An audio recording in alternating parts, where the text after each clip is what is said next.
Terima kasih ya Zainal, kamu sudah mau mengerti dan memahami apa yang selama ini saya inginkan. Mulai saat ini, jangan panggil saya ibu. Selesaikan atau kau keluar malam ini, desis Yuni. Zainal gemetar. Mesin fotokopi menderu di keheningan kantor yang mencekam. Saat berkas diserahkan, jemari dingin Yuni mencengkeram pergelangan tangannya. 3 ronde Zainal. Kau harus bertahan mendengarkan racun di hidupku. Bisiknya dengan mata merah. Ketegangan memuncak saat Yuni mengunci pintu. Ruangan itu mendadak pengap oleh aroma kesedihan dan rahasia kelam. Zainal merinding, menyadari bahwa malam ini bukan soal nafsu, melainkan jeritan jiwa yang sedang sekarat di balik kemewahan.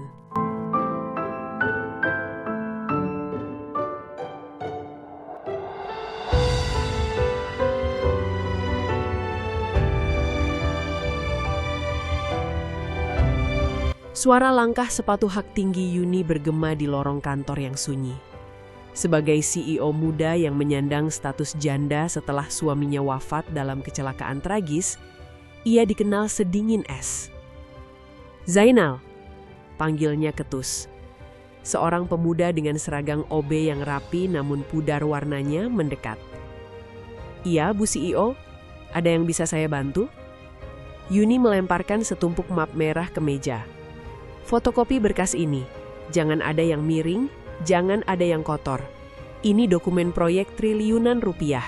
Kalau rusak, gaji kamu 10 tahun tidak akan cukup menggantinya.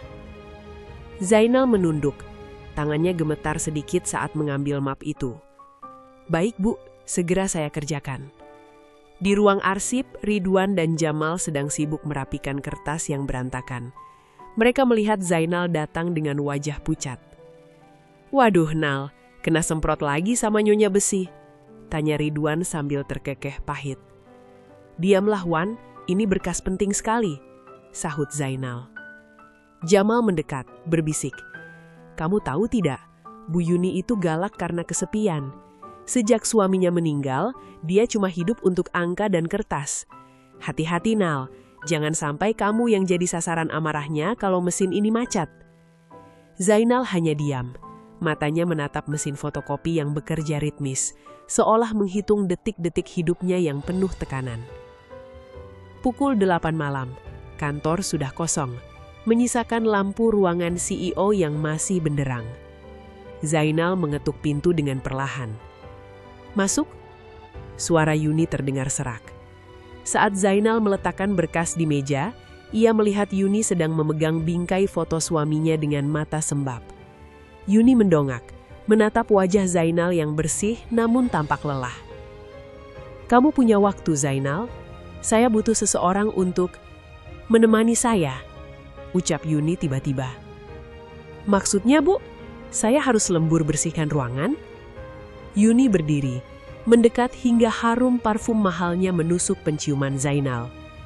Temani saya makan, bicara, dan biarkan saya merasa hidup kembali. Kita lakukan 3 ronde perbincangan jujur tentang hidup. Saya butuh dilepaskan dari beban ini. Mereka duduk di sofa kulit yang mewah. Bukan hubungan fisik yang diinginkan Yuni, melainkan ronde emosional yang menguras jiwa. Ronde pertama, Yuni menceritakan bagaimana ia dipaksa menikah demi bisnis, lalu kehilangan cinta tepat saat ia mulai mencintai. Zainal mendengarkan, membuat bulu kuduknya merinding saat mendengar betapa kejamnya dunia korporasi menghancurkan hati seorang wanita. Ronde kedua, Zainal bercerita tentang ibunya yang sakit keras di kampung, alasan mengapa ia rela dihina sebagai OB demi biaya obat. Yuni menangis, menyadari bahwa uang triliunannya tak bisa membeli kesehatan ibu Zainal. Ronde tercinta, 3. Mereka saling menggenggam tangan dalam keheningan yang menyesakan. Yuni memohon, malam ini saja, anggap aku bukan atasanmu. Anggap aku manusia biasa yang butuh perlindungan. Malam itu berakhir dengan haru. Yuni memberikan sebuah amplop tebal kepada Zainal. Ini untuk pengobatan ibumu. Anggap saja bonus karena kamu sudah mendengarkan sampah-sampah di kepalaku. Zainal menolak, namun Yuni memaksa sambil memeluknya erat, sebuah pelukan persaudaraan dan rasa syukur. Zainal merasa dunia sedikit lebih cerah. Ia berlari keluar kantor dengan air mata bahagia, membayangkan ibunya akan segera sembuh. "Terima kasih Bu Yuni, saya akan mengabdi seumur hidup," teriaknya di lorong kantor. Keesokan paginya, suasana kantor gempar. Ridwan dan Jamal berdiri di depan meja OB dengan wajah tertunduk.